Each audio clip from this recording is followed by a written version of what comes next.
निम्नलिखित को स्पष्ट कीजिए। कितने 5 स्टेटमेंट्स दे रखे हैं अपने को। विद्युत लैंपों के तंतुओं के निर्माण में प्रायः एकमात्र टंगस्टन का ही उपयोग क्यों किया जाता है? टंगस्टन का जो निशान होता है ना, सिंबल, केमिकल सिंबल होता है W। ये हम कर रहे हैं क्वेश्चन नंबर 18 का पार्ट फर्स्ट। तो W, तो टंगस्टन क्यों काम में लेते हैं? तो इसका आंसर है कि टंगस्टन का जो मेल्टिंग पॉइंट है या जो हम बोलते हैं गलनांक है वो बहुत उच्च होता है। कितना होता है? टंगस्टन का गलनांक है लगभग 3400 डिग्री सेल्सियस, बहुत ज्यादा है। तो इसीलिए हम टंगस्टन का काम में लेते हैं। काफी जगह पर आपको लिखा हुआ मिलेगा कि इसकी जो प्रतिरोधकता है वो अधिक है, तो ऐसा नहीं है। आप अपनी अगर इस किताब में ही देखोगे ना, वो जो सारणी हमें दे रखी है, तो उस सारणी में जो है, कहाँ गई ये रही, उस सारणी में टंगस्टन तो चौथे नंबर पे दे रखा है। तो इसकी प्रतिरोधकता कोई बहुत ज़्यादा नहीं है ना। सिल्वर से एल्यूमिनियम के बाद टंगस्टन ही आता है। तो इसको काम में लेने का एकमात्र कारण ये है कि इसकी जो गलनांक है वो बहुत ही ज़्यादा है। तो अगर ये बहुत ज़्यादा गर्म होके तप जाएगा ना तो भी टूटेगा नहीं। आ रही बात समझ में? तो बस यही कारण है इसका। सेकंड है हमारे पास में, विद्युत तापन युक्तियों जैसे ब्रेड, टोस्टर तथा विद्युत इस्त्री के चालक शुद्ध धातु के स्थान पर मिश्रातुओं के क्यों बनाए जाते हैं? तो देखो इसके 2 कारण हैं। ये किताब में लिखा हुआ है आपके, अगर आप देखोगे ना इसका आंसर एज इट इज किताब में लिखा हुआ है। मैं आपको पेज नंबर भी बता देता हूँ। ये है आपका पेज नंबर, कहाँ गया, अरे कहाँ गया, पेज नंबर 230 पे ही लिखा हुआ है उसी टेबल के ऊपर। और यहाँ पर 2 कारण आपको गिना रखे हैं। पहला कारण आपको कह रखा है बी वाले में कि भाई जैसे विद्युत इस्त्री है या जो टोस्टर है, उसमें हमको कोई ऐसा पदार्थ चाहिए जो जिसका ना प्रतिरोध या प्रतिरोधकता थोड़ी ज़्यादा हो। मतलब ज़्यादा क्यों हो? क्योंकि वो करंट को रोकेगा तो गर्म होगा। प्रतिरोध ज़्यादा होगा तो करंट कम जाने देगा, रोकेगा, लड़ेगा उससे, तो क्या होगा कि वो गर्म ज़्यादा होगा। क्लियर हुई बात?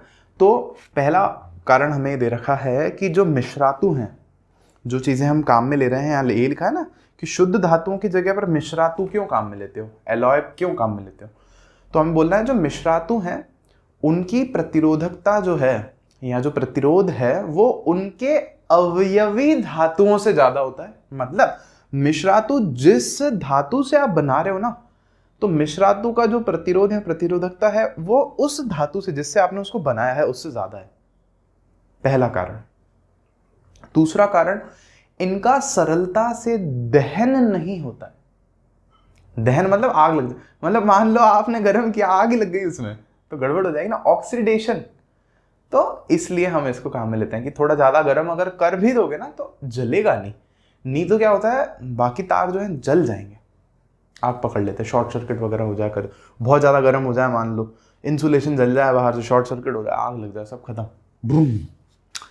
फिर है सी हमारे पास, घरेलू विद्युत परिपथों में श्रेणी क्रम संयोजन का उपयोग क्यों नहीं किया जाता है? हमारे घर में सारा कनेक्शन कैसा हो रखा है? पार्श्व क्रम में। श्रेणी क्रम में क्यों नहीं कर रखा? इसके 3 कारण है। 3 नहीं, मोटे मोटे 2 कारण आप लिख लो। सी है हमारा कि 3 कारण क्या, 2 चलो। पहला कारण तो आप ये लिखो, बहुत सरल शब्दों में लिखना कि अगर ऐसा होगा तो घर के सारी जो युक्तियां हैं उनके लिए एक ही बटन होगा हमारे पास, एक बंद करेंगे सब बंद। ये तो सही नहीं है यार, एक लाइट बंद करनी है तो पंखा भी बंद हो जाएगा, सोएंगे कैसे, है? कंट्रोल एक ही हो जाएगा। तो ये तो सही बात नहीं है साहब। सरल शब्दों में लिखा है आपने, या इसको ऐसे भी लिख सकते हो कि मान लो अगर हम ऐसा कर दें तो अगर एक चीज में फॉल्ट आ गया, एक चीज खराब हो गई, मान लो पंखा खराब हो गया, तो सब कुछ जो भी है घर में सब बंद हो जाएगा। क्लियर हुई बात? तो पहला हमने यहां लिख दिया कि साहब सब कुछ ही बंद हो जाएगा, इसीलिए हम इसको श्रेणी क्रम को काम में नहीं लेते। दूसरा आप क्या बोलोगे? दूसरा कारण बहुत ही अच्छा है, ये थोड़ा लॉजिकल है कि जैसे मान लो यहां है ना हमारे पास, यहां समझो पार्श्व क्रम में, तो पार्श्व क्रम में जोड़ने से क्या होता है, प्रत्येक युक्ति जो है ना उसको समान विभवांतर मिलता है। प्रत्येक युक्ति को जो है समान विभवांतर मिलता है। इस कारण क्या होता है, वो युक्ति अपनी आवश्यकता के अनुसार विद्युत धारा ले पाती है। क्लियर हुआ? लेकिन यहां जैसे आप समझो श्रेणी क्रम में कि क्योंकि सबके लिए v का मान सेम नहीं है यहां पे, तो क्या हो रहा है, i का मान सेम है। अब जैसे मान लो कि एक बड़ा कोई फ्रिज है और एक छोटा पंखा है, तो दोनों के लिए i का मान अलग अलग होना चाहिए ना कायदे से तो। लेकिन अगर आपने श्रेणी क्रम में जोड़ा है तो जो i इसमें से जा रहा है वही i इसमें से जा रही है, जो विद्युत धारा इसको मिल रही है वही इसको मिल रही है। ये तो वही बात हो गई, घर पे एक छोटा सा बच्चा और एक वयस्क व्यक्ति बड़े 40-50 साल के, आप दोनों को सेम खाना खिला रहे हो, मतलब खाना तो सेम खिला रहे हो, ठीक है, क्वांटिटी में तो फर्क होना चाहिए ना। बड़ा इंसान थोड़ा ज्यादा खाना खाएगा, छोटा बच्चा थोड़ा कम खाएगा, फ्रिज थोड़ी ज्यादा विद्युत धारा लेगा, पंखा थोड़ी कम विद्युत धारा लेगा। तो आप इसको ये बोलोगे कि अगर श्रेणी क्रम में जोड़ देते हैं ना तो सबको विद्युत धारा समान मिलती है, गलत बात है। पार्श्व क्रम में जोड़ते हैं तो क्या होता है, सबको विद्युत विभवांतर समान मिलता है, और उससे क्या होता है, प्रत्येक युक्ति जो है अपने हिसाब से विद्युत धारा ले सकती है। बात खत्म। क्लियर? तो ये पॉइंट मेंशन कर दो। फिर है आपके पास में डी, 2 पॉइंट है ना, दोनों मेंशन कर देना। डी क्या है, किसी तार का प्रतिरोध उसकी अनुप्रस्थ काट के क्षेत्रफल में परिवर्तन के साथ किस प्रकार परिवर्तित होता है। बहुत फर्जी क्वेश्चन है।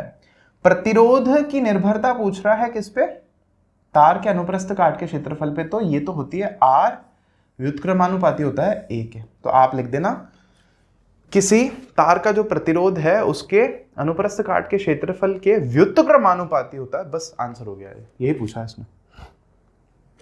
विद्युत संचारण के लिए प्रायः कॉपर तथा एल्यूमिनियम के तारों का उपयोग क्यों किया जाता है। जैसे भाई अपने घर पे जो भी तार वार हैं ये जनरली कॉपर के होते हैं, नहीं तो बाहर अगर आप देखोगे खंबे उम्बे पे वो लगा रखे हैं उन्होंने, तो वो कॉपर नहीं है, वो एल्यूमिनियम है। कह रहे क्यों, ये दोनों क्यों? तो आप इसको बोलोगे कि देखो भाई, सबसे पहली बात तो ये है कि हमें तार चाहिए होता है ऐसा जिसका प्रतिरोध कम हो, या मतलब क्या है, जिसकी प्रतिरोधकता बहुत कम हो। अच्छा ठीक है, ऐसा दे देंगे आपको। तो बोले फिर सबसे कम प्रतिरोधकता तो चांदी की है, चांदी लगा लो, चांदी के तार बनवाओ। तो चांदी क्यों नहीं काम में ले रहे आप? मैं मतलब एक सवाल मैं आपसे कर रहा हूं। तो पहला कारण क्या है, बहुत ज्यादा महंगा है। महंगा क्यों है? क्योंकि कम है। लोहे के कंपैरिजन में चांदी कम है, कॉपर के कंपैरिजन में अगर हम देखें तो चांदी कम है ना। तो जो चीज कम होती है वही तो महंगी होती है। अगर इतना ज्यादा होता ही चांदी तो फिर वैल्यू ही नहीं होती उसकी। तो ऐसे मान लो रोड पे पत्थर अगर चांदी का पड़ा होता सारे हर जगह, तो क्या करते उसका, कुछ नहीं। क्लियर हो रही है मेरी बात? तो चांदी हम क्यों नहीं काम में ले पा रहे, पहली बात तो क्योंकि चांदी बहुत ज्यादा महंगा है। मतलब कायदे से तो क्या काम में लेना चाहिए चांदी, क्यों नहीं ले रहे, महंगा है। तो हम क्या काम में ले रहे हैं फिर, कॉपर और एल्यूमिनियम जो उसके बाद में है। तो इनकी जो प्रतिरोधकता है वो भी काफी कम है, बहुत ही कम है बाकियों की तुलना में, और चांदी जितने महंगे भी नहीं है। लेकिन आप फिर भी अभी भी सोच सकते हो कि जैसे मान लो अपने जो गैजेट्स आते हैं ना, 1 लाख रुपए का फोन आ रहा है, 1 लाख रुपए का लैपटॉप आ रहा है, 2 लाख रुपए का, तो इन गैजेट्स में आप नोटिस करोगे हो सकता है कि चांदी काम में ले रखी हो उन्होंने। क्यों? जितना अच्छा विद्युत चालक होगा उतना ही कम ऊष्मा आएगी उसमें से, हो सकता है। तो खैर हमें तो इसने पूछा है किताब में कि आप कॉपर और एल्यूमिनियम क्यों काम में लेते हो, तो आप बता देना, सस्ते हैं और इनकी प्रतिरोधकता भी जो है वो काफी कम होती है, इसलिए हम इनको काम में लेते हैं। और ये भी आप कह सकते हो कि सरलता से मिल जाते हैं, अवेलेबल है ना। चांदी जो है मुश्किल है थोड़ा सा।